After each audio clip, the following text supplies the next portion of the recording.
force ne leur a pas été donnée. Il y a des gens qui sont cloués sur le lit d'hôpital. Ils ont envie de venir célébrer le Seigneur avec toi et moi. Mais le médecin leur dit de ne pas sortir.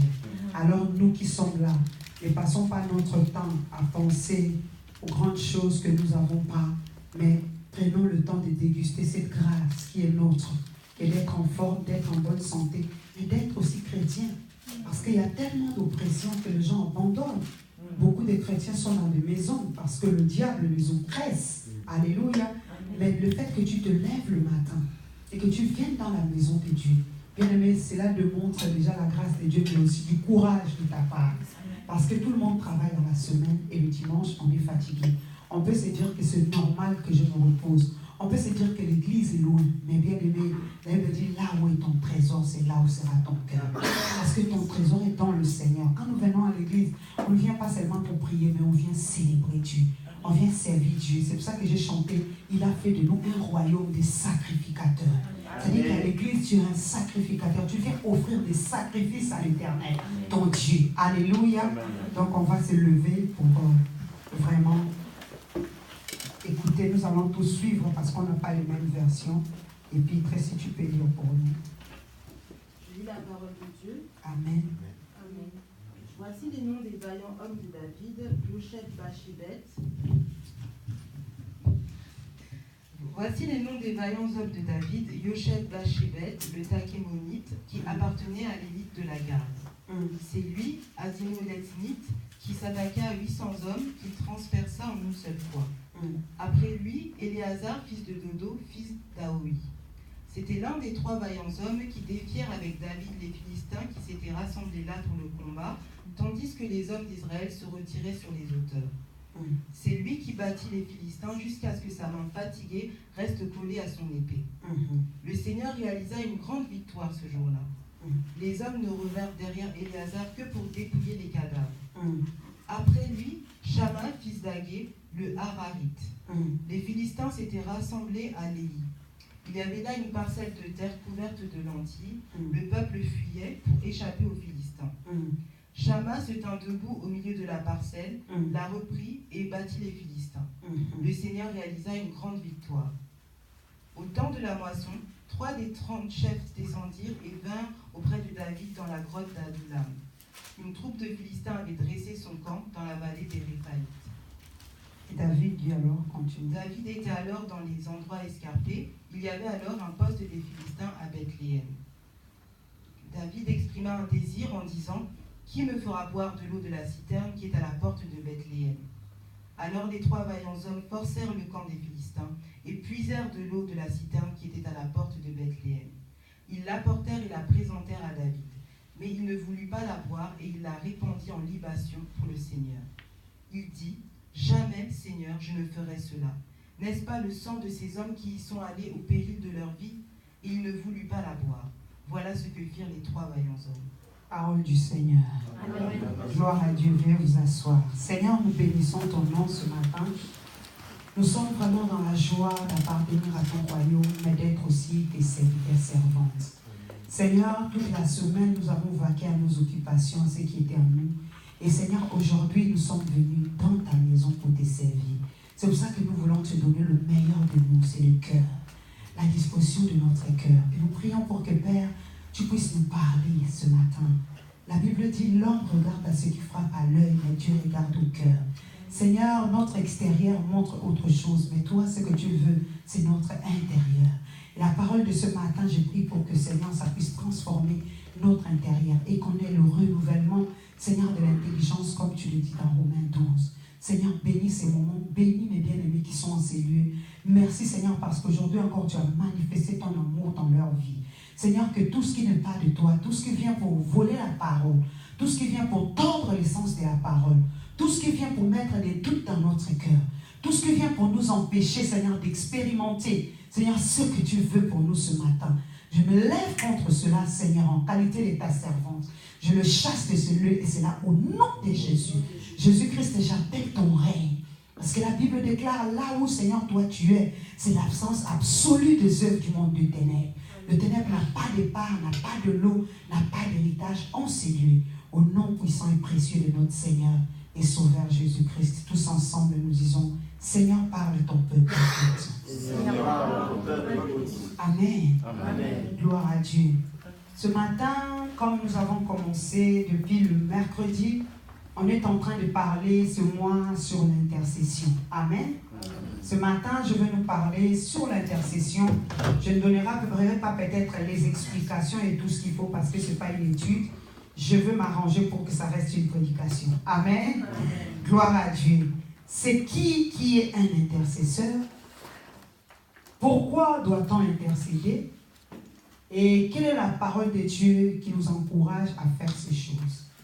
Tout à l'heure, nous avons chanté qu'il a fait de nous un royaume de sacrificateurs.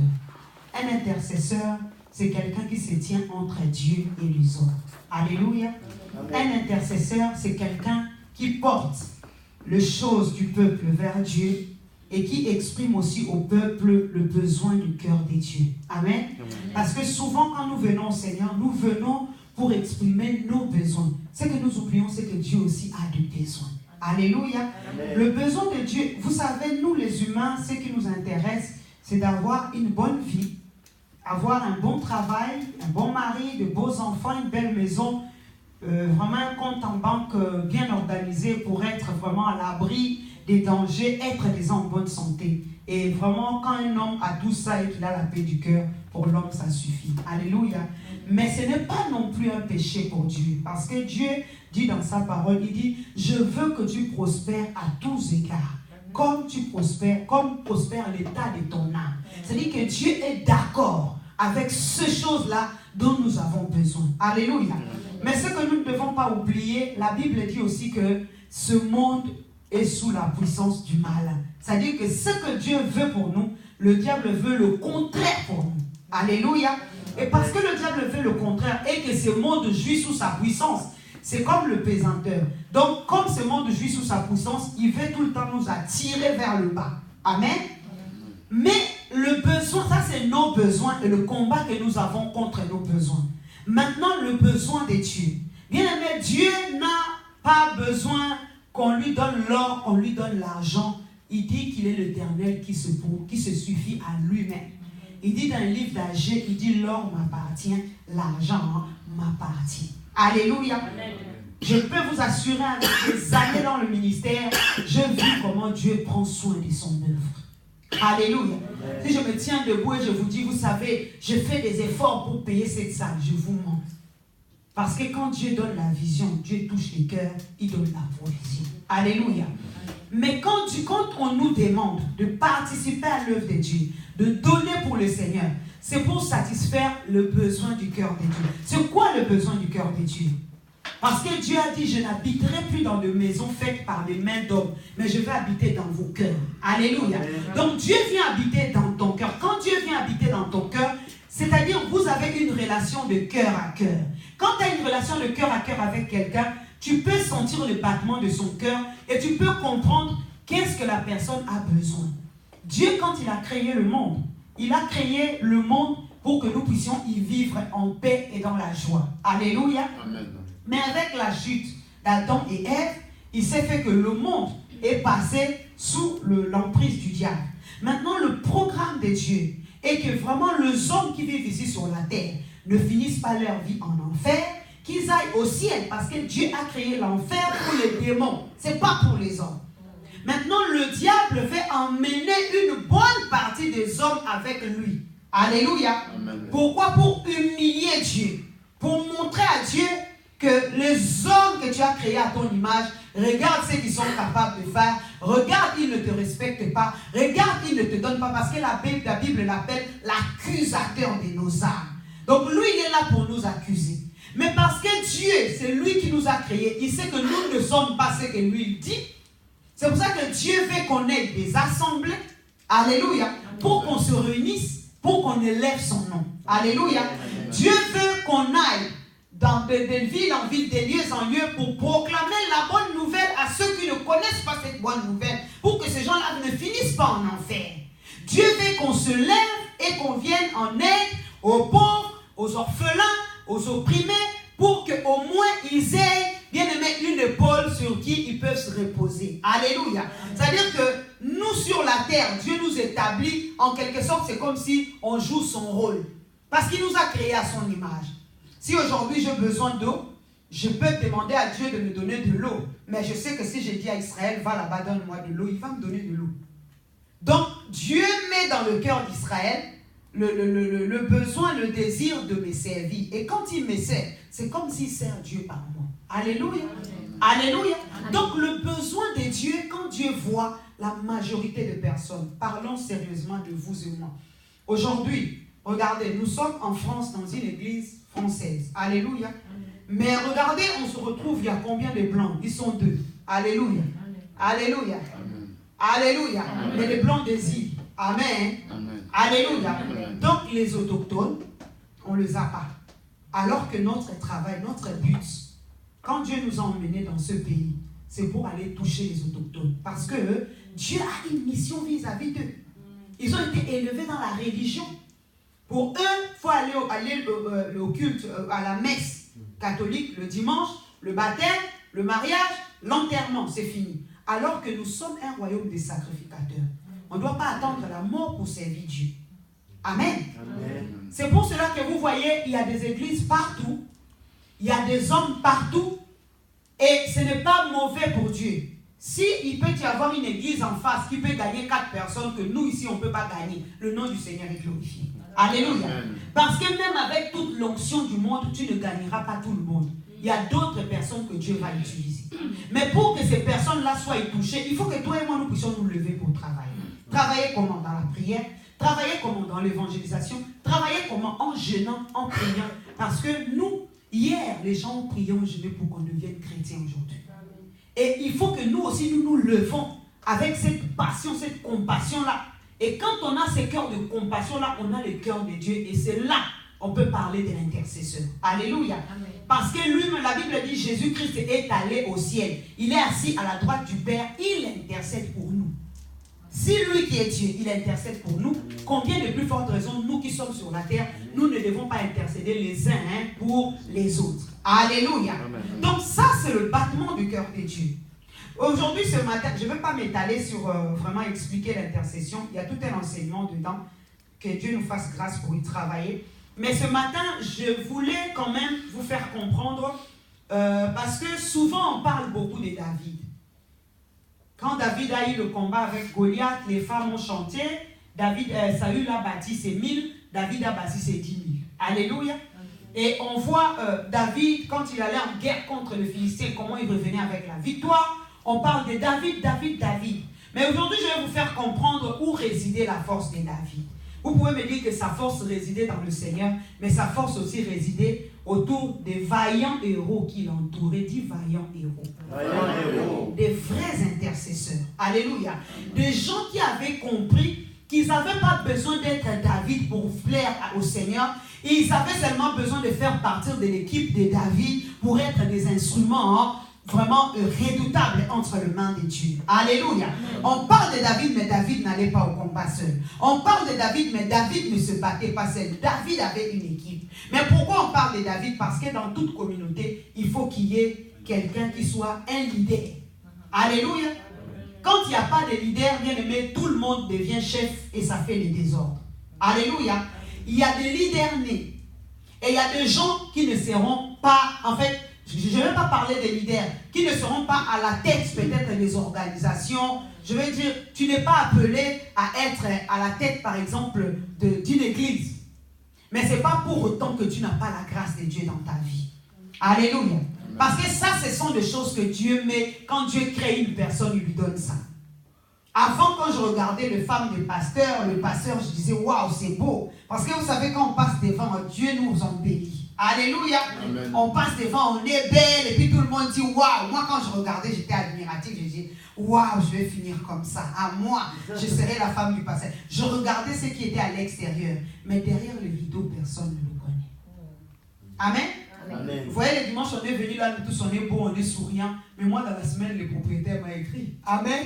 Vous n'êtes pas au courant. Amen. Amen. Mais bien aimé, quand Dieu met quelqu'un à la tête, c'est que Dieu met dans cette personne-là le cœur à supporter les charges, à supporter le coup. Alléluia.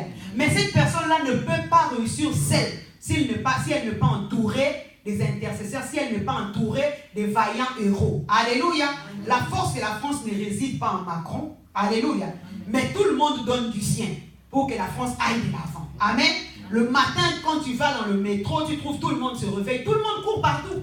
Il y a des entreprises qui se mettent en place, on fait de métro, on crée là, avec le projet des Grands Paris, tout se met en place. Mais le jour où ça va finir, c'est Macron qui va aller couper les trucs, ou je ne sais pas moi, un ministre. Mais depuis que les travaux ont commencé, lui, il n'a jamais été là-bas.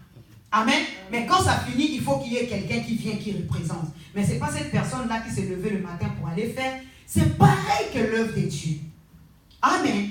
C'est-à-dire que quand tu fais partir d'une église, d'une communauté, tu dois prier le Seigneur pour connaître ton rôle dans la communauté. Quand la Bible dit ne touchez pas à mes oins, c'est qui est loin de l'Éternel. Loin, c'est l'envoyé. Alléluia. Le Messie, le Christ, l'envoyé, ça vient du moins de loin. Alléluia. C'est-à-dire qu'on est là tous à l'église, on est envoyé de Dieu. Il faut que tu comprennes pourquoi Dieu ne t'a pas envoyé dans l'église en face. Dieu ne t'a pas envoyé dans l'église en face de ta maison. Dieu veut que tu fasses autant de kilomètres pour venir ici pour le célébrer. C'est-à-dire que tu as un rôle à jouer. Amen. Quand tu comprends ton rôle et tu comprends ta place, c'est là que tu deviens loin de l'Éternel.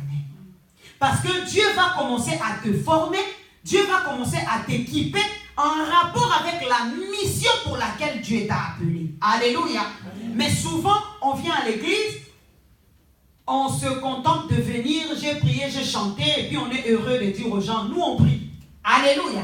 Mais on a tellement de grandes choses à faire avec Dieu qu'au jour d'aujourd'hui, nous approchons du temps de la fin. Ce n'est plus le temps de dire que moi j'ai pris. C'est le temps de se dire qu'est-ce que moi je fais pour le royaume de Dieu. Quand Jésus-Christ était enfant, Matthieu en parle. Un jour, ses parents sont partis dans le temple avec lui et il avait vers le 12 ans comme ça.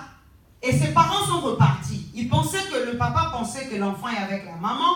La maman pensait que l'enfant est avec le parent. Ils ont fait 2 semaines de marche. Quand ils sont arrivés dans la maison, ils se sont rendus compte que le fils n'était pas avec eux. Donc, ils ont refait le chemin. Quand ils arrivent dans le temple, ils trouvent Jésus en train de discuter avec les sacrificateurs. Même eux-mêmes, les parents, ils étaient choqués. Ils ont dit, on a cru le perdre. Quand ils arrivent, ils le trouvent en train de discuter avec les sacrificateurs, de parler. Ils lui ont dit, mais pourquoi tu nous as fait ça? Nous, on est partis, tu nous as fait peur. Donc, s'ils ont fait 2 jours en marche pour aller, 2 semaines, ça veut dire qu'ils ont fait encore 2 semaines pour revenir.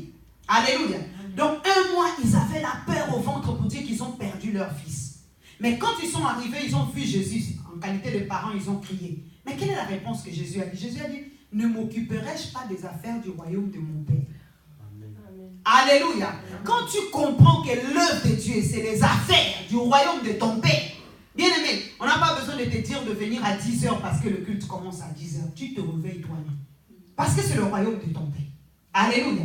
Parce que je suis utile. Il ne faut pas te dire que quand je vais arriver, je trouverai déjà c'est ouvert. Si la personne qui ouvre est malade, tu peux arriver avant et d'autres personnes, parce qu'on fait de l'évangélisation. Une personne peut être évangélisée, il arrive là, moi je ne suis pas là, la personne qui ouvre n'est pas là. Mais si toi tu es là à l'heure, tu peux commencer à meubler, tu passes le temps à lui parler et tout, et tout, et tout. Le temps que nous on vienne, ça veut dire que tu as joué un rôle. Quand tu n'as pas compris la mission et le rôle que tu as joué dans une organisation, que ce soit à l'église ou même dans la maison, dans la famille, tu vas passer automatiquement à côté. Et Dieu m'a fait comprendre, même dans des couples, quand vous avez un père qui, quand il a l'argent, il l'utilise pour ses propres besoins, ce père-là, Dieu ne bénira pas son argent. Mais que, même que ce soit un père ou une mère, mais quand tu as des choses et que tu le mets à la disposition de tout le monde, parce que Dieu aime répondre aux besoins de tout le monde. Ce que tu as quand tu le mets à la disposition de ta maison pour organiser ta maison, tu penses aussi un petit peu à ce qui montre à gauche et à droite. Dieu trouve en toi un instrument. Parce que quand tu donnes la personne va dire gloire à Dieu. Il te dit à toi merci, mais il donne la gloire à Dieu. Le nom du Seigneur est glorifié et Dieu trouve en toi un instrument. Amen. Alléluia. C'est vrai qu'il y a des abus. Amen. Et les gens, quand ils ont compris que c'est toi qui leur donnes, ils croisent les bras, ils t'attendent de toi. Alléluia. C'est pour ça qu'on prie aussi pour que Dieu nous donne la sagesse. Amen. Mais la Bible dit celui qui sait faire le bien et qui ne le fait pas commet un péché. C'est pour dire qu'on n'a pas le même cœur. Moi, je peux voir quelqu'un qui est malade, je passe. Toi, tu le vois, tu ne peux pas passer. C'est ton appel. Si toi, moi, si je passe, Dieu ne me parlera pas parce que c'est Dieu qui a créé mon cœur. Il sait que je n'ai pas la compassion pour ces genres de choses. Mais si toi, tu as la compassion et que tu passes, Dieu ne te jugera pas de la même façon que moi. Parce que Dieu qui a créé ton cœur, il sait que ce cas-là, c'est ton cas, tu peux le résoudre. Tu as la possibilité, tu as le moyen, tu as l'opportunité et tu as le cœur pour ça. Mais souvent, on laisse de côté, on dit l'autre va faire. Et c'est comme ça qu'on passe à côté des choses que Dieu veut faire avec nous. Je reviens dans l'histoire de David. On nous parle de vaillants héros qui étaient avec David. La Bible dit, ce sont ici les noms des hommes forts qu'avait David. Alléluia. Donc David était entouré des hommes forts. Dis hommes forts. Hommes forts. Quand on parle des hommes forts, ce n'est pas seulement la force de muscle. Amen. Un homme fort, c'est un homme qui a déjà compris qui il est. Amen. J'ai vu devant des gens se battre avec des gens plus musclés, plus forts qu'eux, mais ils les ont tapés. Simplement parce qu'ils avaient la détermination. Amen. Et ils ont utilisé les tactiques, comme on voit l'histoire de David avec Goliath. David avait vers les 17 ans. Goliath, c'était un guerrier des années et des années. Rien ne pouvait dire que David pouvait battre Goliath. Mais David avait un focus. Il a dit, cet homme est venu défier l'armée de l'Éternel. Non, je le défierai. Et là, ce n'était plus David qui combattait. Dieu a commencé à combattre dans David parce que David a compris sa mission. Que moi, ma mission à cet instant ici, il faut que je finisse. Parce que Goliath, il a fait 40 jours.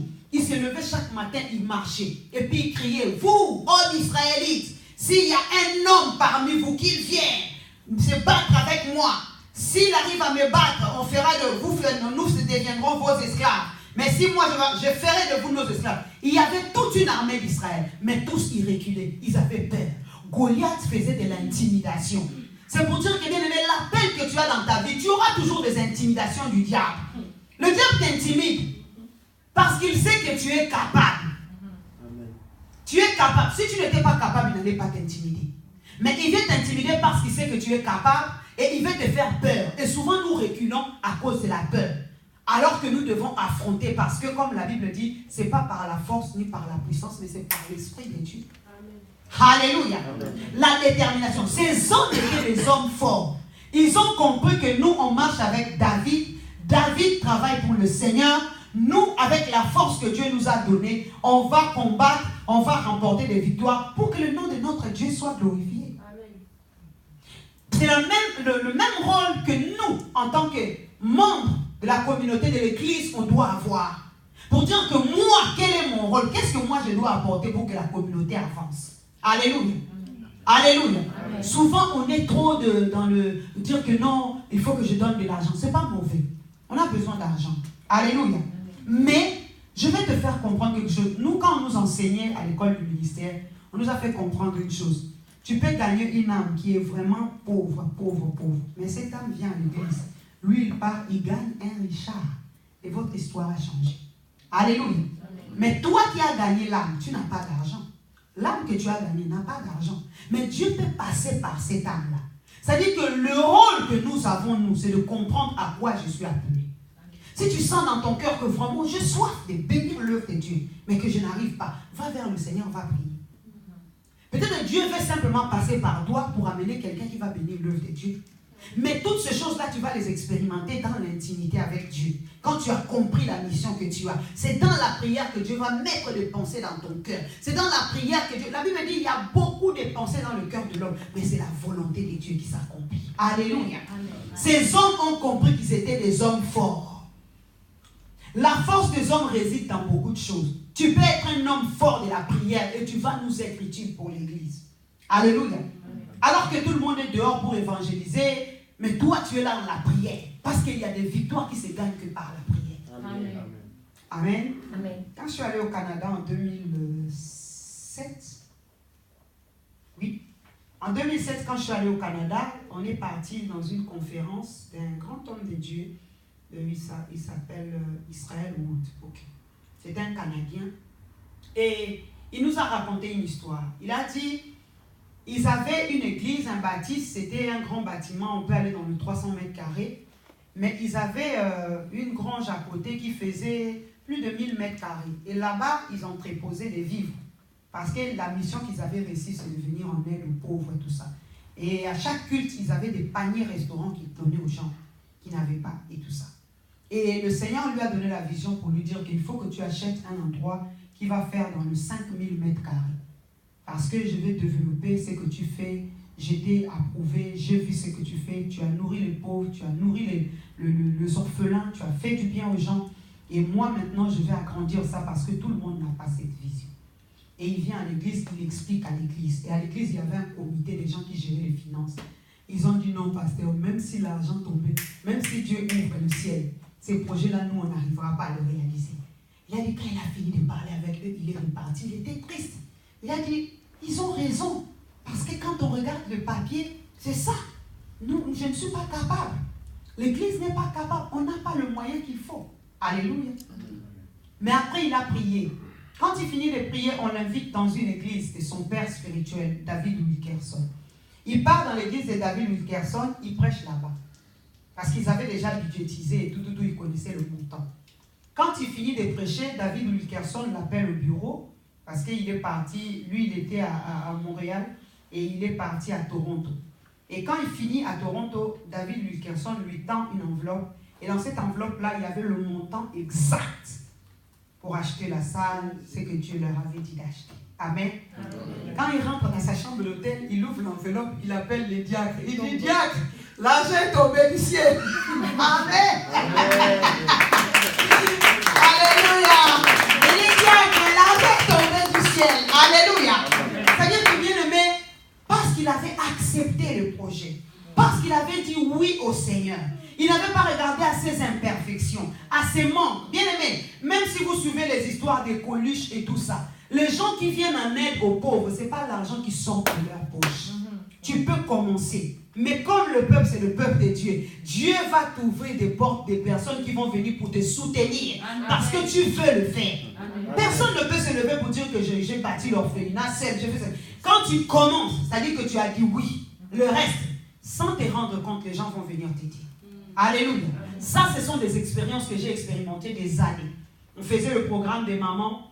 On avait une salle d'église. Après, cette salle-là était fermée et on n'avait plus de programme. Et un jour, je suis allée dans un hôtel. J'ai rencontré un jeune Italien, M. Sacchetti. Et il m'a dit qu'il pouvait me louer une salle. Et je payais 400 €. En ce moment-là, moi, je ne travaillais pas. Et je savais que de moi-même, j'avais la possibilité de n'avoir que 200 €. Pourquoi avoir 400 €, c'était compliqué. Or, c'était des réunions qu'on faisait, Dieu faisait du bien aux gens, il y avait des délivrances, on ne pouvait pas s'asseoir. Donc, je dis, je m'engage.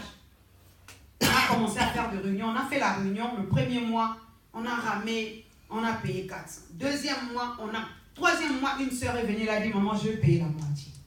Et c'est comme ça qu'on a fait 2 ans là-bas. Alléluia. Amen. Même arrivé quand on a totalisé une année, même moi, mes 200 € là, ça sortait bien. Parce que Dieu faisait des miracles, Dieu faisait du bien aux gens et les gens amenaient, les gens donnaient. C'est-à-dire que le tout, c'est d'accepter d'être un instrument entre les mains de Dieu. De faire confiance à Dieu. Au début, certes, ça ne va pas être facile parce qu'on apprend. Alléluia. Mais le Dieu que nous servons, c'est un Dieu qui est fidèle. Alléluia. Ces hommes étaient des vaillants hommes, comme on dit, des hommes forts, qui ont accepté de mettre leur vie à l'autel pour travailler pour Dieu, mais par le canal de David. Amen. On parle de Yochebed. La Bible dit, le chef des principaux capitaines, c'était Adino. Lénite qui eut le dessus sur 800 hommes qu'il tua en une fois. Est-ce que dans le monde, un homme peut tuer 800 hommes en une fois? Alléluia. On comprend là que ce n'est pas lui, il y avait la main de Dieu derrière. Alléluia. La Bible dit, il a pris l'épée en une fois. Il a tué 800 hommes. Une personne déjà, quand tu es entouré de 10 personnes, tu te dis que c'est fini, c'est foutu. Alléluia. Comment tu peux te présenter en face de 800 hommes, tu combats et tu le tues en une fois? Je ne comprends même pas le langage de la Bible. Une fois là, ça veut dire quoi? Est-ce qu'il a mis son épée, il a fait... C'est comme s'ils étaient tous rangés là, ils s'attendaient. Amen. Amen. Alléluia. Et lui, il a pris son épée, il a fait... Il a rasé le 800 têtes. Et puis après les gens... Mais avec Dieu, c'est possible parce que Dieu peut mobiliser quelqu'un. Amen. Amen. Amen. Quand on était des enfants, je me rappelle, on nous avait classés comme ça en groupe, on était 4 jeunes filles. Et notre mère devait nous taper parce qu'on avait fait une bêtise. Elle venait de là, on était 4 comme ça. Au lieu de commencer à taper la première personne ici, elle a commencé à taper la dernière. Du coup, la troisième croyait que non, comme elle m'a passé, elle ne va pas me taper. La deuxième, elle ne va pas me taper. Et on était là, elle nous a tapé tous les quatre. Amen. Personne n'a eu le temps de s'enfuir. Parce qu'elle nous a tous passés. On s'est dit, comme elle tape la quatrième, c'est elle qui a des problèmes. La troisième. Et puis, elle nous a tapé toutes les quatre. Vous voyez le stratégie. Amen. Alléluia. Amen. La Bible dit que cet homme a tué en une fois 800 hommes. Quand on parle de tuer, quand on parle de guerre, mais notre combat à nous n'est pas manuel, n'est pas physique. Éphésiens 6 est en train de dire, nous n'avons pas à lutter contre la chair et le sang. Notre combat est spirituel. Alléluia. Ça dit que cet homme se retrouvait en face de lui, on va dire peut-être de 800 démons. Amen. Il s'est dit, parce que j'ai l'Éternel des armées avec moi. Alléluia. Amen. Je vais battre ces gens-là. Et parce que la personne, bien aimé, dans sa tête déjà sait que quand quelqu'un veut se jeter là où il y a 800 personnes, ça dit qu'il s'est dit, s'il faut mourir, je vais mourir. Mais il n'y a pas de problème, je vais quand même essayer, je ne vais pas m'arrêter. Alléluia. C'est-à-dire qu'il ne faut pas se réveiller le matin du dimanche, je ne sais pas moi, dans la semaine, tu te dis, ah, c'est compliqué, je me suis réveillé, je n'ai rien, ma vie n'est rien, même l'église est loin. Comme bien aimé, quand toi-même, la Bible dit, si tu faiblis au jour d'adversité, ta force n'est que détresse. Alléluia. La vie chrétienne, je vous ai dit tout à l'heure, ça demande du courage. C'est-à-dire, tu te lèves, tu dis, malgré la fatigue, je vais aller. Sur la route, Dieu lui-même, il va être avec toi. Sur la route, Dieu lui-même, il va se visiter. Sur la route, Dieu lui-même va te rendre capable de faire des choses que tu n'es pas capable de faire. Ça fait beaucoup d'années, un maman lui dit, me connaît aujourd'hui, ça va faire peut-être 10 ans. Mais il faut la poser la question, si j'ai déjà manqué une réunion de prière. Je ne manque jamais de réunion de prière. Alléluia. Est-ce que je suis surhumaine? Non. Est-ce que je ne tombe pas malade? Non. Ça m'arrive. J'ai mis au monde mes enfants. J'ai eu mes grossesses dans l'église, pendant l'église. Je me rappelle mes deux enfants. Mes deux derniers enfants, Grâce et Loïka et Néhémie. J'ai commencé le ministère, j'ai fait 5 ans, j'ai prêché aux femmes. Et dans les 5 ans là, je suis tombée enceinte. Je n'avais pas de voiture, je n'avais rien. J'allais prêcher tout le mercredi. Aucun mercredi, j'ai manqué. Même quand j'allais accoucher, Dieu permettait que j'accouche mercredi, nuit ou jeudi. Pour que le mercredi prochain, je sois encore à l'église. Alléluia. Mais ça m'arrivait, je conduis la voiture, j'ai envie de... Ça m'arrivait, j'ai des vertiges. Alléluia. Mais je me dis, si je n'y vais pas, qui va aller? C'est Dieu qui m'a appelé. Alléluia. Je peux passer toute la journée, je pleure, je souffre, j'ai des vertiges. Mais quand je vois qu'il commence à être 16h, je sais qu'à 17h, je dois quitter la maison. Je dis, Sylvie, prends courage. Alléluia. Je me réveille, je vais me laver. Amen. Je me lave. Quand je finis de me laver, j'essaie de me maquiller. Des fois même quand tu te maquilles là, tu vois des vertiges, tu te dis, est-ce que je vais arriver? Alléluia. Amen. Mais quand je sors, c'est comme si le bus m'attendait. Je monte. Ça veut dire que tu as ta part à faire, Dieu a sa part à faire. Cet homme, s'il a été capable de battre 800 hommes en un moment, c'est simplement parce que dans sa tête déjà, il s'était dit, je veux me battre, advienne qu'il pourra. Alléluia. C'est pour cela que la vie chrétienne demande du courage. Un intercesseur, c'est un courageux. Alléluia. Un intercesseur, ce n'est pas quelqu'un qui regarde. La Bible dit, si tu regardes, l'homme qui regarde au temps, tu regardes au vent, tu regardes à la tempête, tu ne moissonneras jamais, tu ne sèmeras jamais. Parce qu'à chaque fois que tu vas te lever le matin, tu vas voir qu'il pleut. Tu dis non, je ne sème pas aujourd'hui, il pleut. Alléluia. Le lendemain, tu vas venir. Bien aimé, il y aura toujours des obstacles. Mais il faut te poser la question, comment les autres arrivent, moi je n'arrive pas. On a tous été créés à l'image de Dieu. Et on a la force de Dieu. Alléluia. Il ne faut pas être défaitiste dans la vie chrétienne. Il ne faut pas se dire que j'ai essayé avant, ça ne marche pas bon. Moi aussi, j'essaye de servir Dieu. Vous savez, des fois même, on donne le minimum, mais on est fiers de ça. Alléluia. Alléluia. Amen. Dieu ne t'attendra pas que dans le minimum. Amen. Amen. Même l'ordre dans le temple. Dans le temple, on dit qu'il y avait le parvis, il y avait le lien saint et le lieu très saint. Il y a des gens qui ont fait 10 ans dans la vie chrétienne, ils sont toujours dans le parvis. Alors que Dieu t'attend dans le lieu très saint. Même ta façon de prier, Dieu t'attend dans des profondeurs de prière. Quand tu viens à l'église, tu entends les gens dire que Dieu me parle. Tu crois que c'est un miracle? Non, Dieu leur parle. Parce que plus tu t'approches de Dieu, plus tu commences à voir clair, plus tu commences à ressembler à Dieu. Et il ne faut pas oublier qu'en tant qu'humain, Dieu nous a créés, il a mis une partie en nous qui a toujours soif de Dieu. C'est pour ça que vous voyez même les gens qui ne prient pas, ils vont consulter les voyants. Simplement parce qu'il y a cette soif-là. Amen. C'est Dieu qui nous a créés. Cet homme bien-aimé, il a tué, la Bible dit, 800 hommes. Après, c'est parti. Et puis, lui, Éléazar, fils de Dodo, fils d'un Aconite, était l'un des 3 hommes forts qui étaient avec David. Lorsqu'ils avaient défié les Philistins qui s'étaient assemblés pour combattre et que les hommes d'Israël étaient montés, il s'éleva et frappa les Philistins jusque sa main fut lassée et que sa main demeura attachée à l'épée. Et l'Éternel opéra de grandes délivrances à ce jour-là et le peuple revient après Éléazar seulement pour piller. Amen. Amen. Alléluia. Amen. Alléluia. Amen. Alléluia. Amen. On a entendu le premier. Il a battu 800 hommes sans chercher où est David. Il s'est dit, moi, Dieu m'a appelé, je vais le faire. Il l'a fait. Le deuxième ici, on dit qu'ils étaient 3 vaillants hommes qui travaillaient avec David. Mais un jour, quand les Philistins ont osé, alléluia, venir les attaquer, la Bible dit qu'il a pris son épée. Vous comprenez là qu'il y a la main invisible de Dieu derrière qui travaille. Alléluia. Amen. Il y a une force surnaturelle. Bien aimé, les chrétiens, tu es quelqu'un de surnaturel. Souvent, tu ne fais pas les choses parce que tu réfléchis au naturel. Tu vois qu'avec mes propres forces, je suis capable de faire ça. Mais on ne sert pas Dieu avec ses propres forces. Les choses de Dieu sont spirituelles. Dans ta tête, tu dois être surnaturel. La Bible dit, ayez les pensées d'en haut. C'est-à-dire que nous, en tant qu'enfants de Dieu, nous sommes des citoyens célestes. En réalité, nous vivons au ciel. Mais nous sommes étrangers ici sur la terre pour un peu de temps. Mais quand nous faisons nos prières, nous ne sommes pas sur la terre, nous sommes en haut. Alléluia. Et c'est d'en haut que la pluie descend. Alléluia. Parce que bien aimé, on dit au 2e ciel ici, il y a le diable. Vous savez qu'au ciel, il y a comme le douanier au 2e ciel. C'est-à-dire qu'avant ta bénédiction quitte le 3e ciel pour descendre sur la terre. Là-haut, il y a des gens qui interceptent ça. Si vous lisez le livre de Daniel, vous allez voir ça. Daniel a prié le Seigneur. Il a prié le Seigneur. Mais pendant 21 jours, la réponse ne venait pas. Et puis à la fin, l'ange est venu lui dire, pour lui dire que Daniel, bien-aimé de l'Éternel, depuis le premier jour que tu as commencé la prière, Dieu avait déjà envoyé ta réponse. Seulement, il y avait les anges du monde de ténèbres qui étaient là, qui retenaient tes bénédictions. Et comme il a persévéré jusqu'à 21 jours, Dieu a dépêché l'ange Michael pour venir engager la guerre avec le démon qui a arrêté la bénédiction de Daniel jusqu'à ce que cette bénédiction descende. C'est pour ça que je dis la vie chrétienne, c'est une vie où tu dois vivre dans le surnaturel.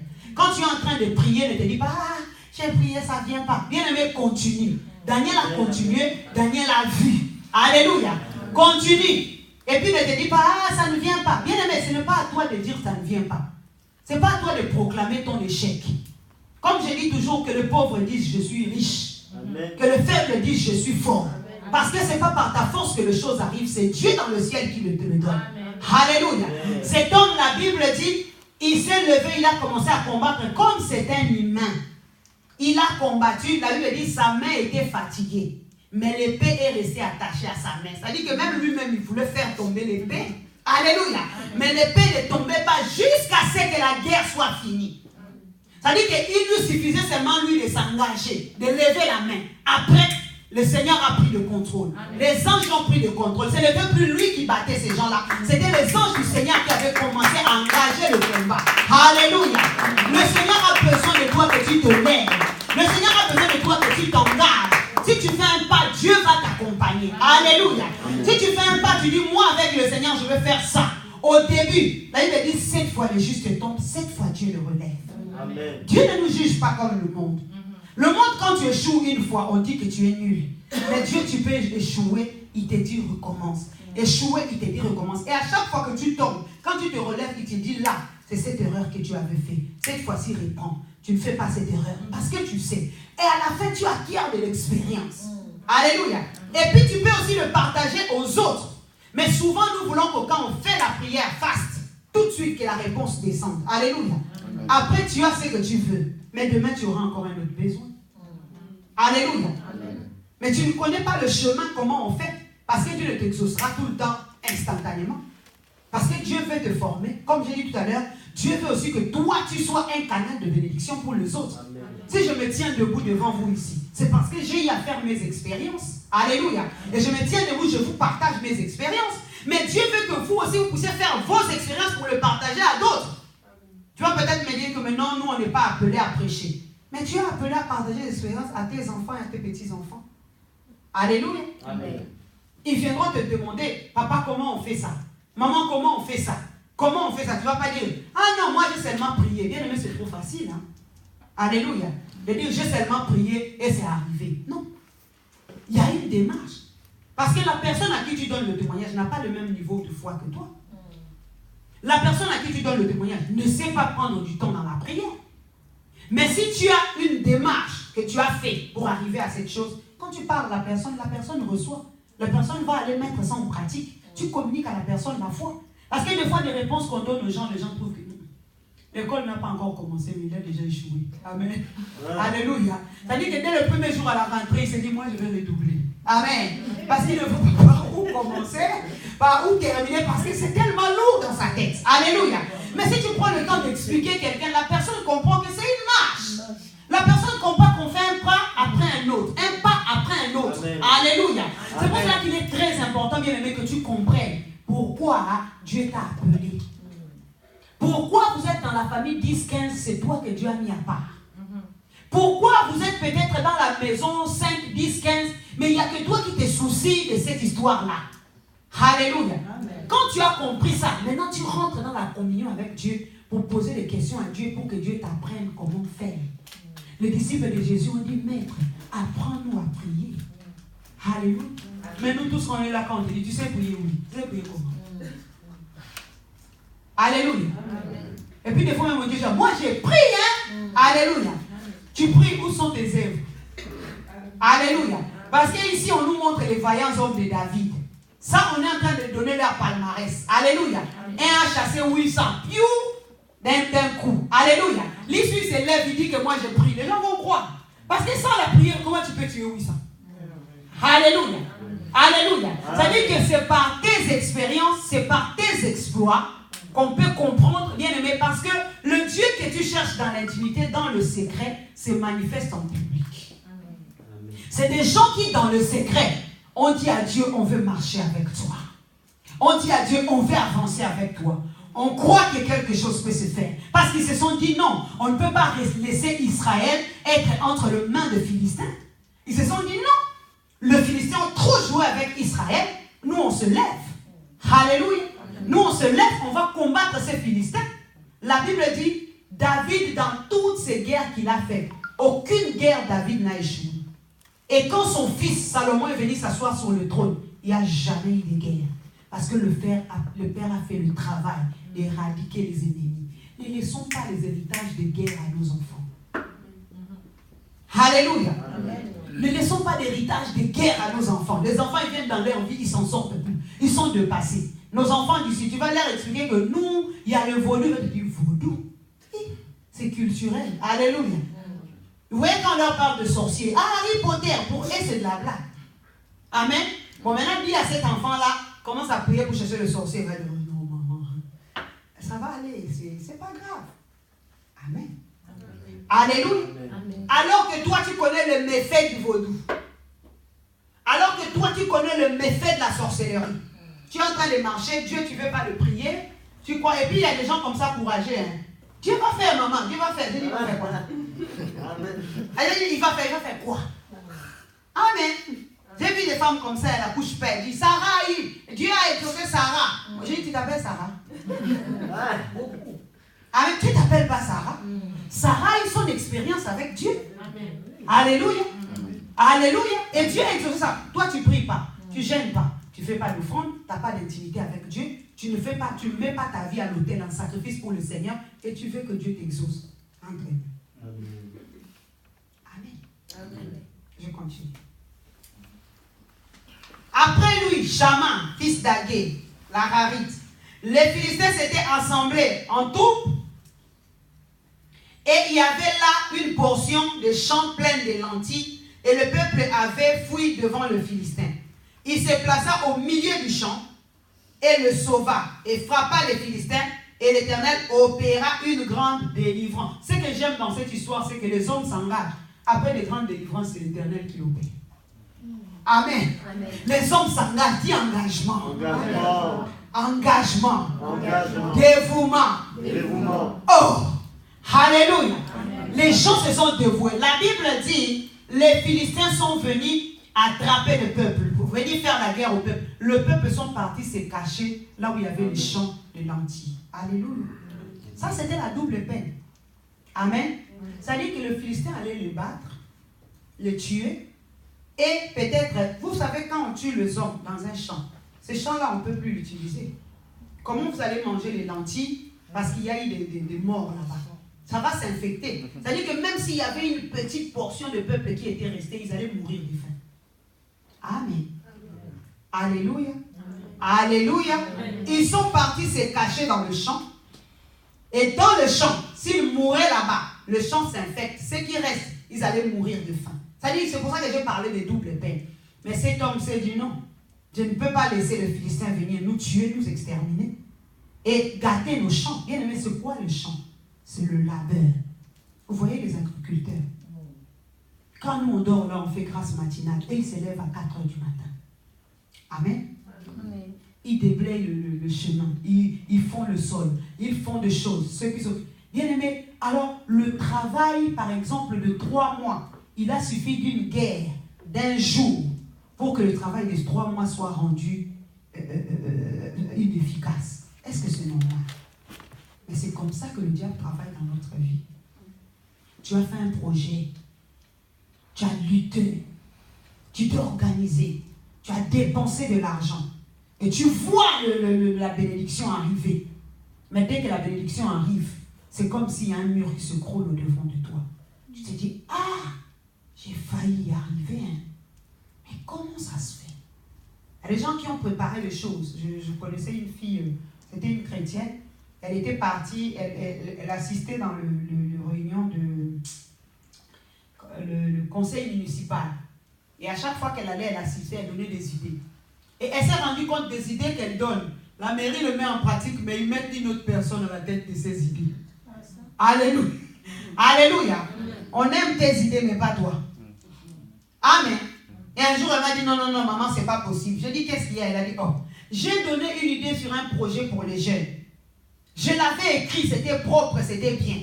Et quand j'ai fini d'exposer l'idée, tout le monde m'a acclamé.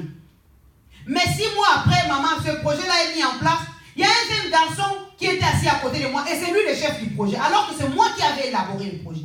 Il y a des choses comme ça. Amen. Tu souffres pour avoir quelque chose, mais le jour où ça arrive pour que tu moissonnes, bien aimé, il y a d'autres personnes qui viennent et moissonnent à ta place. Mais même, c'est un principe biblique. Hein. Dieu est en train de dire, il dit, lorsque les païens souffrent, ils courent à gauche et à droite, alléluia, pour amasser. De la même façon que quand le juste dort, je peux lui donner ça. Amen. Si Dieu peut faire ça, le diable fait ça de toute façon, toute la vie. J'ai dit ici, ils sont partis, bien aimés. Il ne faut pas que tu sois là, que tu laisses les Philistins venir dans le champ de tes lentilles, dans parce que vous voyez, quand quelqu'un sème, le temps qu'il récolte, il peut vendre ça. Ça peut l'aider à vivre pendant un temps. Ça peut l'aider aussi à mettre en place un autre projet. Jusqu'à ce temps, répéteras-tu la même chose? Bien aimé, le temps est en train d'avancer. L'âge aussi avance. Tout à l'heure, on était en train de parler avec maman Lydie. Quand elle avait la quarantaine, quand elle venait d'arriver d'Afrique, alléluia, on faisait des veillées, elle montait des marches, elle prenait les trains pour venir là-bas. Quand on était à Roissy-en-Brie, elle marchait à pied 19 minutes. Elle a dit, ma fille, maintenant, je ne peux plus faire ça. Elle a 60 ans. Amen. Alléluia. Ça dit que bien aimé, n'attends pas quand tu vas vieillir pour dire à Dieu, c'est maintenant le temps où je vais te servir. C'est quand tu as toute ta vigueur. N'attends pas, bien aimé, que le diable vienne tout le temps faire échouer tes projets, faire échouer les fruits de tes labeurs. Tu sèmes beaucoup, mais tu moissonnes peu. Tu sèmes beaucoup, mais il y a des Philistins qui viennent moissonner à ta place. Et c'est toujours l'éternel commencement. Vous savez, le pauvre, ce n'est pas celui qui n'a pas. Alléluia. Amen. Alléluia. Amen. Celui qui n'a pas n'est pas pauvre. Mais le pauvre, c'est celui qui reçoit et qui ne garde pas. Alléluia. Il a la possibilité de recevoir. C'est-à-dire que quand il s'assoit à la fin de l'année, il se rend compte qu'il a gagné 30 millions. Mais quand il regarde dans son compte, il n'a même pas 100 euros. Ça, c'est un véritable pauvre. Parce qu'il ne va pas dire que Dieu ne lui a pas donné des opportunités. Dieu nous donne des opportunités. Alléluia, dans la vie. Il ne faut pas oublier, tu n'es pas seul. Aujourd'hui, l'autorité vient à toi, demain, l'autorité va aller à l'autre. Maintenant, si toi, tu joues avec tes opportunités, tu joues avec ce que Dieu te donne, demain, ne deviens pas aigri pour commencer à regarder les autres pour dire qu'il n'y a que eux qui sont bénis. Quand tu as, il faut apprendre à gérer. Quand tu as, il faut apprendre à l'utiliser. Au service de Dieu aussi. Alléluia. C'est pareil. Il a dit non, je ne laisserai pas les Philistins venir détruire les champs de lentilles. Je refuse. La Bible a dit il s'est mis au milieu. Mais tu peux dire à l'ennemi, tu as trop joué avec mes projets, c'est fini. Là, je me lève. On va se rencontrer dans le jeûne, dans la prière. Je vais parler à Dieu. Pourquoi tout le temps, moi, ça doit être pareil? Pourquoi tout le temps, moi, je vais échouer? Pourquoi tout le temps, moi, je dois recommencer? Non, Dieu ne m'a pas créé pour recommencer. Mais qu'est-ce que nous faisons? Nous disons, ah, je fais tout, mais est-ce que je ne prie pas? Je prie. Mais je prie, mais ça ne marche pas. On va faire seulement comme ça et puis on verra. Non, bien aimé, ça, c'est pas un courageux. Alléluia. Ça, c'est pas un courageux. Vous savez, moi, quand je suis arrivé en France, j'ai dit, ici, là, je vais réussir. Amen. Alléluia. J'ai dit, moi, ici, je vais réussir. Amen.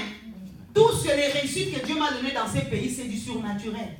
Si vous allez m'inscrire à l'auto-école, je n'avais pas de papier. Le moniteur a rigolé. Qui est, madame? Il faut moi avoir les papiers. J'ai dit, c'est mon argent. Inscris-moi. Amen. Avec l'église et tout ça, est-ce que tu as le temps d'aller au code? Non, je n'avais pas le temps. Alléluia. Mais de temps en temps, quand j'allais, il rigolait. Il disait, madame, mais qu'est-ce qu'il ne va pas? J'ai dit, laisse-moi venir quand je peux. J'avais des réunions du mardi au vendredi. Tu vas aller au code quand? Amen. J'allais et je priais pour que les papiers sortent. J'allais et je priais pour que les jours où les papiers sont sortis, je suis allée le voir. Amen. Je lui présente les papiers. J'ai dit, inscris-moi maintenant correctement. Parce que je dois passer l'examen. Alléluia. Amen. Il a rigolé. Il a dit, mais madame, vous venez jamais. Je dis, c'est pas ton problème. Toi, inscris-moi. Alléluia. Il dit, j'envoie ton dossier à la préfecture. Il a envoyé le dossier à la préfecture. Ok. Après, la préfecture a répondu. Maintenant, il commence à me chercher, moi, il ne me voit pas. Parce que je ne suis jamais là. Le numéro de téléphone avec lequel je m'étais inscrit, c'était un ancien numéro. Et comme je suis resté longtemps là-bas, il m'appelle avec l'ancien numéro, il n'arrive pas à me joindre. Alors que l'examen, je devais le passer mardi. Le vendredi soir, moi, j'apparais. Il me regarde. Qui est? Il me dit, madame, il vous là. Ah! J'en ai connu des étudiants, mais toi, tu es unique. Il dit, tu ne sais pas utiliser le boîtier. Dis-moi maintenant, l'examen mardi, tu le passes ou pas? Je dis, je vais le passer. Il dit, mais quand est-ce que tu vas prendre le boîtier? J'ai dit, aujourd'hui. Ah, est-ce que tu sais si moi je suis disponible? Je dis, c'est pas grave. Si tu n'es pas disponible aujourd'hui, je vais venir demain. Il m'a montré le boîtier. Il dit, bon, la seule chose qui te reste, il faut que tu aies moins de 5 fautes aujourd'hui. Si tu as moins de 5 fautes, tu passes l'examen mardi. J'arrive, j'ai fait 9 fautes. Il rigole. Mais madame, je ne peux pas valider, tu as 9 fautes. Je dis, non, demain je ferai mieux. Je viens mardi et samedi matin. Je fais, le samedi matin, j'ai 6 fautes. Il dit, ça va quand même, on va voir lundi. Je viens lundi, je fais 4 fautes. Je dis, je t'avais dit, je vais y arriver. Il dit, c'est pas grave. Il m'inscrit. Le mardi, je sors de ma maison comme une voleuse. Je dis à personne parce que je sais que moi-même là, je ne vais pas arriver. Amen. J'y vais. On arrive, on fait l'examen. Déjà en route, lui-même il rigolait, il disait, il y en a qui ont le cœur qui bat ici parce qu'ils savent qu'ils ne sont pas capables. Je sais qu'il parlait à moi, je répondais, j'ai rigolé. Et puis tout le monde rigolait. Alléluia. Parce qu'ils me connaissaient tous, j'étais un cas spécial. Amen. On passe l'examen, il comptait sur 2 garçons, c'était les meilleurs. On passe l'examen, les 2 garçons échouent. Moi et une autre fille ont réussi. Et puis je lui dis, et alors? Il me dit, toi tu es un mauvais exemple pour l'auto-école. Alléluia. Dis à quelqu'un du courage. La vie chrétienne demande du courage. Pareil, je vais faire la conduite. Là, c'était l'école. Je vais faire la conduite. Mais j'avais une promesse. C'est pour ça que je vous dis, l'intimité avec Dieu. C'est que Dieu te dit dans l'intimité, dans le secret. Bien aimé, il le démontre en public. À chaque fois que je faisais marche arrière, tout le monde rigolait. Ça veut dire que c'était comme ça. Ah! Même le moniteur me disait, madame, nous voilà. Toi, ton marche arrière. Je dis, c'est pas grave, je vais y je ne suis jamais arrivée. Ça commençait à devenir ridicule parce qu'elle me disait, oh, c'est pas possible, j'ai jamais. Et pourtant, je conduisais déjà. J'ai jamais vu quelqu'un conduire comme une limace. Savez-vous? C'est pas possible. Mais je ne m'énervais pas, je rigolais. Parce que le Seigneur m'avait dit, reste calme, qu'elle t'insulte, qu'elle dise tout ce qu'elle veut. Le jour où tu auras ton permis, tu n'auras plus à la voir. Aujourd'hui, ça fait plus de 15 ans, je ne la vois plus. C'est fini. J'ai eu mon permis, je suis allée. Alléluia. Amen. Alléluia. Il y a des choses que tu dois supporter pour un peu de temps. Mais quand je faisais la conduite marche arrière là et qu'elle, elle s'énervait, le Seigneur m'a dit à l'examen, tu feras marche arrière. Et tu réussiras. Ah. Moi, j'ai cru que j'allais bien faire la marche arrière. Ok, on arrive à l'examen. Je conduis partout, tout allait bien. Madame, garez-vous, marche arrière. Ah! Moi-même, dans mon cœur, je sais que je ne vais pas le réussir, mais j'ai fait yes. Parce que j'avais la promesse de Dieu. Elle a dit, madame, tu feras marche arrière à l'examen, mais tu réussis. Je fais marche arrière. L'inspecteur me dit, madame, est-ce que vous vous rendez compte de ce que vous faites? Je regarde, je dis oui. Je dis, bon, recommence. Je dis, Seigneur, envoie-moi les anges. Je sais que j'aurai mon permis, mais enlève-moi les ridicules, c'est pas possible. Je fais marche arrière. C'était pas vraiment ça, mais c'était à peu près pareil. Alléluia. Et quand les résultats sont arrivés, j'ai réussi. Ça fait des années que je conduis cette affaire-là. Bien aimé, dis à quelqu'un du courage. Même pour servir Dieu, bien aimé, tu as besoin d'avoir du courage. Le diable te dira toujours que tu ne vas pas y arriver. Le diable te dira toujours que tu n'as pas le temps. Le diable te dira que mais non, il y a Israël qui intercède pour l'église. Ah, toi tu as vu la maman, il dit, elle là quand elle prie, elle saute. Ah, bulldozer, tout ça. Non, pas toi, toi tu es faite pour ça. Mais qui n'est pas faite pour quoi? C'est Dieu qui connaît la capacité qui est en toi. C'est Dieu qui sait de quoi tu es capable. C'est pour ça que si tu repars dans le secret avec Dieu, comme ces hommes, tu vas protéger les champs des lentilles. Les champs des lentilles, bien aimé, c'est tes acquis. Les choses que tu as parvenu à réussir dans la vie. Parce que la vie est faite de défis. Mais il y a des choses, bien aimé, des choses que moi j'ai besoin, toi tu les as déjà eues. Mais ne pense pas que le diable est content que tu l'aies. Il veut t'arracher même les acquis que tu as déjà eu pour recommencer. Le champ des lentilles, c'est des acquis. Quand tu es chrétien, il y a des choses que j'ai déjà remporté des victoires pour ça. Je le protège dans la prière. Je le protège en faisant de bonnes choses. Je le protège en m'organisant. Ça, ce sont tes acquis. Parce que nous sommes appelés à aller de gloire en gloire, de victoire en victoire. Dieu ne nous appelle pas à stagner. Commence à te poser des questions sur ta vie chrétienne. Pose-toi des questions des années que tu es dans la foi. Bien-aimé, où en es-tu avec Dieu? Est-ce que tu peux dire que tu as grandi? Est-ce que tu peux dire que tu es une bénédiction pour quelqu'un? Bien-aimé, quand on quitte l'église, on s'occupe de tout, sauf des affaires de Dieu. On n'a même pas le temps d'exhorter quelqu'un sur le Seigneur. Et on s'est dit, Dieu me bénira dans ce que je demande, parce que j'ai prié. Au début, je vous ai dit le battement du cœur de Dieu. Dieu a des besoins, toi tu as des besoins. Quand tu es capable d'exaucer le besoin de Dieu, Dieu va exaucer tes besoins. Parce que notre combat est spirituel. Et il y a des gens qui sortent de famille, on a dit personne ne va réussir ici. Tu peux trouver un bon travail, c'est là que tu vas faire toutes les bêtises du monde. C'est comme s'il y a quelque chose qui te suit derrière. Alléluia. Amen. Alléluia. Amen. Je me rappelle, on avait un frère, ces frères-là, on luttait, c'est-à-dire qu'on le poussait pour qu'il aille faire ses démarches de papier. Lui-même, ça ne lui disait rien. Nous, ça nous faisait mal. J'ai dit, Seigneur Jésus, c'est pas possible. Même un jour, mon mari a payé de l'argent pour que les gens l'aident à avoir ses papiers. Parce que vous savez, quand vous marchez avec des gens et que vous progressez, les autres ne progressent pas, vous vous mettez mal à l'aise, mais les gens qui vous regardent aussi disent que attends, eux ils ont, pourquoi ils ne pensent pas aux autres? Mon mari a payé de l'argent. Niet. On fait ceci, niet. On a commencé à l'embêter, niet. On a tout fait. On a dit non, ça c'est un problème qui est spirituel. On a commencé à prier et on l'a recommandé à une servante de Dieu qui est une maman qui travaillait avec la préfecture. Et quand on l'envoie là-bas, la maman fait venir un juriste. Le juriste, un juriste blanc, elle le fait venir dans la maison parce qu'elle avait une association. Et elle dit qu'on envoie notre fils là pour qu'il rencontre les juristes. Les juristes vont lui donner des conseils pour s'en sortir. Le juriste arrive à 14h. La maman donne les cacahuètes au juriste, il mange. Elle donne du jus, le juriste il mange. Il sort le noix de cajou, le juriste il mange. Lui, celui-là, c'est pour ces papiers, il ne vient pas. Jusqu'à 16 heures, la maman a fini de parler au juriste et puis le juriste lui dit, Madame Joséphine, vous êtes gentille, mais j'ai un autre rendez-vous. Le juriste est parti, la maman nous appelle. Il dit, moi j'ai fait ma part. Votre fils là, je ne sais pas qu'est-ce qui se passe. On l'appelle, il dit, c'était aujourd'hui.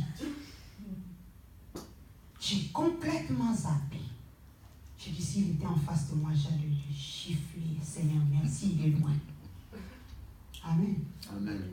On reste des années comme ça. 2 ans, pareil, on s'est dit, on ne va pas les arrêter. On s'élève encore. On recommence une autre démarche. Cette fois-là, on l'appelle à la préfecture. La veille, on l'appelle. On lui dit, demain, tu vas à la préfecture. Ok. On lui demande, tu as déjà rangé tes papiers. Un garçon, il va, là, il rentre à la quarantaine. Donc, quand on faisait ces choses-là dans les 35, on lui a dit, tu as déjà préparé tes papiers? Oui. Tu as déjà tout fait? Oui. Et comment ça se passe? Oh, ça va. Mais j'ai fait un rêve. Dans les rêves, j'allais dans l'arrêt des bus, je suis arrivé en retard. Je lui dis, tu n'as pas le droit d'aller en retard. J'ai dit, quand tu t'es réveillé, comment tu as fait? Il a dit, j'ai prié. J'ai dit, non, tu n'as pas prié. Ne dors pas s'il faut. Bois du café, va dormir à l'arrêt des bus. C'est l'histoire de ta vie. Tu ne joues pas, c'est ta vie. Parce qu'on allait dans d'autres églises, parce qu'on l'amenait, les autres passaient, on nous disait, mais pourquoi vous ne vous occupez pas de votre enfant? On est quand même une famille. Le lendemain, nous, on l'a réveillé, on l'a appelé. C'est-à-dire que le matin, nous, on a mis le réveil pour lui. On l'appelle. Il se réveille, il se lave, il s'en va. Et puis, il arrive à l'arrêt de bus, comme par hasard. Le bus a fait déviation. Il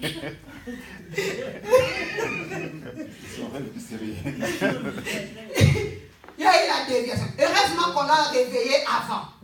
Il y a eu déviation. Il était là, il attendait le bus. 20 minutes, 30 minutes, le bus ne venait pas. On l'a appelé. T'es où? Je suis à l'arrêt, le bus ne vient pas. Et lui, tu as croisé les bras, quoi. Le bus ne vient pas, tu viens qu'on te mette au dos.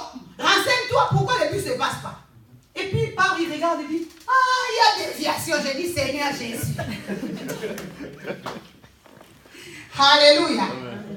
Or, le bus passait juste 2 rues après. Il est parti là attraper le bus. Il court là-bas et il arrive à l'heure. Alléluia. Amen. Alléluia. Amen. Alléluia.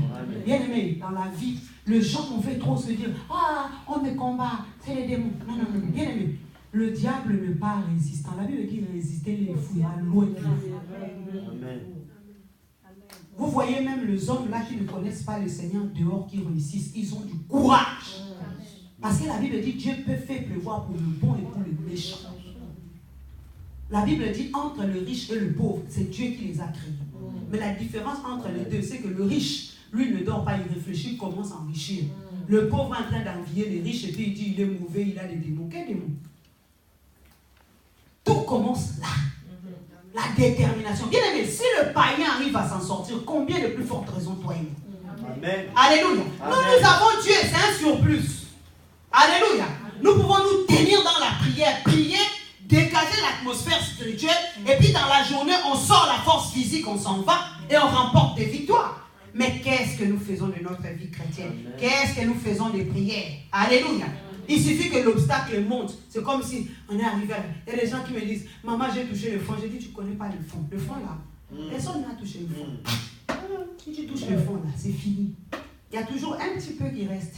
Ça dit que Dieu te laisse un petit peu pour essayer de nourriture. Alléluia. Pour t'en sortir. Bien aimé, ces hommes ont dit, on protège. Il a dit, moi, les champs de lentilles là, les Philistins ne vont pas passer. Il a protégé et le peuple et les champs de lentilles. C'est-à-dire que même dans l'église, tu peux voir des choses. Dans l'œuvre de Dieu, tu peux voir des choses qui peuvent faire que ça va être fatal pour nous. Ça ne va pas être bénéfique pour nous. Mais il ne faut pas se dire que, mais tout le monde voit, à l'intercession, ils vont prier. Tu dis, moi, je me tiens. Alléluia. Amen. Alléluia. Amen. Jacques est en train de dire, Élie était un homme de la même nature que nous. Il a prié pour qu'il ne pleuve pas en Israël. Quand il a fait la prière, 3 ans et 6 mois, il n'y avait pas de prière. Un homme de la même nature que toi et nous. La Bible dit, et il a prié encore, il a recommencé à pleuvoir. C'est-à-dire que tu ne sais pas, en toi, il y a un potentiel. En toi, il y a une force. En toi, il y a une puissance. Alléluia. Amen. Mais quand tu ne comprends pas, tu trouves que je suis un humain. Dieu a dit, j'avais dit que vous étiez des dieux. Cependant, vous tombez comme des hommes et vous mourrez comme des princes quelconques. Mais quand tu marches avec Dieu, tu n'es pas un homme. Alléluia. Amen. On n'est pas des noms des hommes, on est des dieux. Amen. Amen. Un jour, j'étais en train de faire ma repentance et puis je disais à Dieu, ah Seigneur, pardonne-moi vraiment, j'ai péché parce que je suis qu'un humain. Dieu m'a dit, ne dis jamais que tu es un humain. Un humain n'impose pas les mains aux malades et les malades sont guéris. Toi, tu pries pour le malade et les malades sont guéris. Le malade que le médecin n'arrive pas à guérir alors qu'il a fait ses 7 ans, 8 ans d'études ou 10 ans. Il n'arrive pas à guérir. Toi, tu viens juste en mettant ta main comme ça. Alléluia. Amen. Et tu dis que je suis un homme. Dieu m'a dit, tu n'es pas un homme. Tu es un Dieu. Alléluia. Parce que tu fais des choses, seul le Dieu font. Mais un Dieu ne se conduit pas comme tout le monde. Tu veux en même temps être un Dieu et te conduire comme un homme. C'est pas possible. Fais le choix où tu es Dieu et Dieu te révèle de sa puissance. Tu arrives à faire des exploits avec Dieu. Tu avances avec Dieu. Tu es un modèle comme étant représentant de Dieu ici sur la terre. Mais en même temps, bien-aimé, tu sais là où Dieu t'appelle. On est des humains, on a des limites. Mais au-dedans de nous, il y a quelqu'un qui n'a pas de limites. C'est le Dieu qui a créé le ciel et la terre. Amen. Je veux que nous puissions nous lever. Je veux que tu pries aujourd'hui pour protéger tes acquis. Ton champ de lentilles. Il y a des personnes que tu as gagnées au Seigneur. Mais ils ne viennent plus à l'église, ils ne prient pas. Ce sont tes acquis. C'est ton champ de lentilles. Alléluia. Tu as montré le chemin à tes enfants. Le chemin de Dieu. Même pas le chemin de Dieu, le chemin du courage.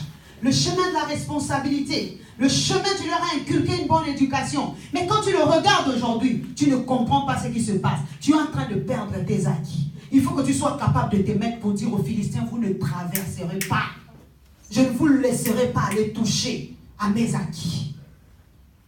Tu es les piliers qui tiennent ma vie. Tu es les piliers, tu es le pilier qui tient ma vie. Maître Jésus, tu es le pilier qui tient ma vie. Maître Jésus, tu es le pilier qui tient ma vie. Oui, tu es les piliers. Tu es le pilier qui tient ma vie. Tu es le pilier.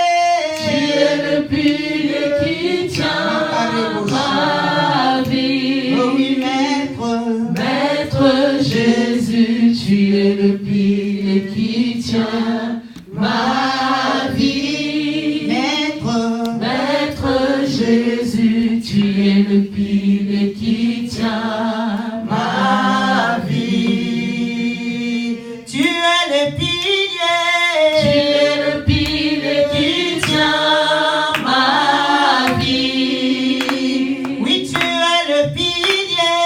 Tu es le pilier qui tient ma vie. Maître Jésus, tu es le pilier qui tient ma vie.